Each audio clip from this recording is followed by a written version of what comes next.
দেখেন, আমার বিশ্লেষণ ক্ষমতা খুব বেশি ভালো না, ঠিক আছে, বাট কিছু জিনিস আপনাদের সামনে আনতে চাই।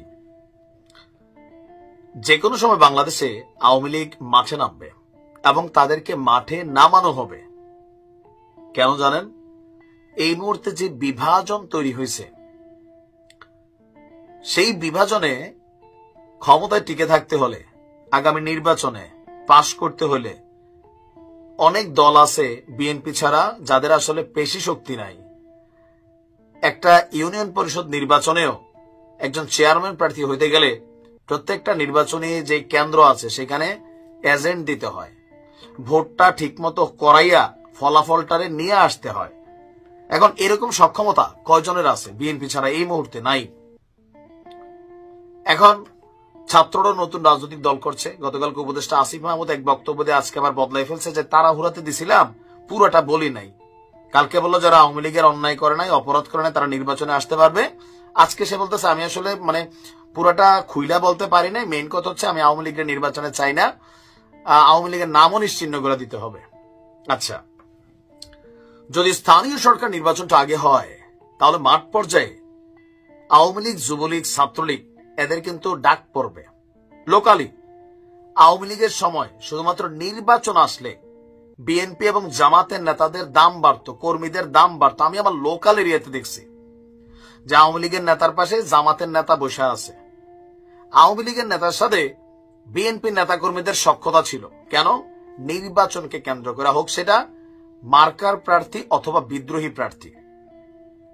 এখন জাতীয় নির্বাচন বলেন, স্থানীয় সরকার নির্বাচন বলেন, ছাত্ররা শতভাগ চাইছে তারা ক্ষমতায় যাবে। আসিফ যেমন এখন মন্ত্রী পর্যায়ে ঘুরতেছে, তার চিন্তা আমি আগামী তো মন্ত্রী হব। নাহিদও চিন্তা করতেছে মন্ত্রী হব। বিএনপি দেখতেছে আমরাও মন্ত্রী হব। জামাত বলতেছে এইবারই চান্স। হেফাজত চরমনায় সবাই চান্স খুঁজতেছে। এখন এই চান্সের মধ্যে বাংলাদেশে সর্ববৃহৎ একটা শক্তি আওয়ামী লীগ। এই শক্তিটা এখন মাটির নিচে হান্দায় আছে, বাট তাদেরকে ডাকলে কিন্তু তারা বের হয়ে আসবে। কারণ লোকালি অনেক জায়গায় আওয়ামী লীগের নেতা কর্মীরা বিপদে আছে। আবার বিএনপিও সবার সাথে গণহারে মিশামিশি করতেছে না। লোকালি সম্পর্ক ভালো আমাদের প্রত্যেক এলাকাতে, কিন্তু নির্বাচন ইস্যুতে এখন একদল আরেক দলে ঘায়েল করার জন্য রাজনৈতিক মাঠে, অনলাইন মাঠে, রাজপথের মাঠে আপনি দেখবেন যে দরকার পড়বে। আবার এটা বিএনপি ডাক দিক, জামাতের তারা ডাক দিক, বৈষম্য বিরোধীরা ডাক দিক, যারাই ডাক দিক, ইতিমধ্যে কি অভিযোগ আছে না যে বৈষম্য বিরোধীরা বাংলাদেশের বিভিন্ন জায়গায় যে কমিটিগুলা করছে, এখানে ছাত্রলীগের অনুপ্রবেশ ঘটছে, জামাতের মধ্যে আওয়ামী লীগের অনুপ্রবেশ ঘটছে, বিএনপির মধ্যে আওয়ামী লীগের অনুপ্রবেশ ঘটছে। বাকি আছে কোথাও? বাকি নাই।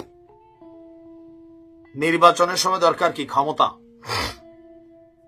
কে মার্কা পাইলো কে না পাইলো জরুরি না, এলাকাবাসীর ডাক দিয়ে একটা টিম বানাই ফেলে। আর এখন যেই যুদ্ধ একটা ভাব তৈরি হচ্ছে, বিশেষ করে সরকারি দল আমরা যাদেরকে দেখছি বৈষম্য বিরোধী বা নতুন যে দলটা আসতেছে জাতীয় নাগরিক কমিটি, এই দলটার বিপরীতে যে দলগুলো দাঁড়াচ্ছে, মাঠে কিন্তু শক্তি লাগবে। সরকারের আইন শৃঙ্খলা বাহিনী দিয়া একযোগে জাতীয় নির্বাচন করে আনবে একটা লোকাল এরিয়াতে। এই মুহূর্তে ডক্টর ইউনূস সরকার জীবনও পারবে না, সম্ভব না। আপনি এখন আওয়ামী লীগরে গণহারে জেলে পুরাচ্ছেন, মাঠে কিন্তু বিএনপি জামাত খুল্লা আছে। আর এখন যে মপ টপ করতেছে যাদেরকে দেখতেছেন তারা কি আওয়ামী লীগ? নো। তো তাদের সামনে তো সেনাবাহিনী অসহায় আমরা দেখছি, 32-এ দেখে নাই তো। নির্বাচনের সময় সবাই তো চাবে ভাই, আর আমাদের পুলিশ আইন শৃঙ্খলা বাহিনী যারা আছে ভাই, নিজের জীবন বাঁচানো ফরজ। এই অস্থিতিশীল পরিবেশ আওয়ামী লীগকে মাঠে নামার জন্য চান্স দিবে, দাম বাড়বে, ডাক পড়বে। আপনি দেখেন নির্বাচনটার সময় আপনার লোকাল এরিয়াতে আসলে কি ঘটবে আমি জানি না, কারণ ক্ষমতা বড় অদ্ভুত জিনিস। শেখ হাসিনা ক্ষমতার জন্য অনেক কিছু করছেন, এখনো ক্ষমতায় যাওয়ার জন্য আমরা অনেক কিছু দেখা শুরু হয়ে গেছে।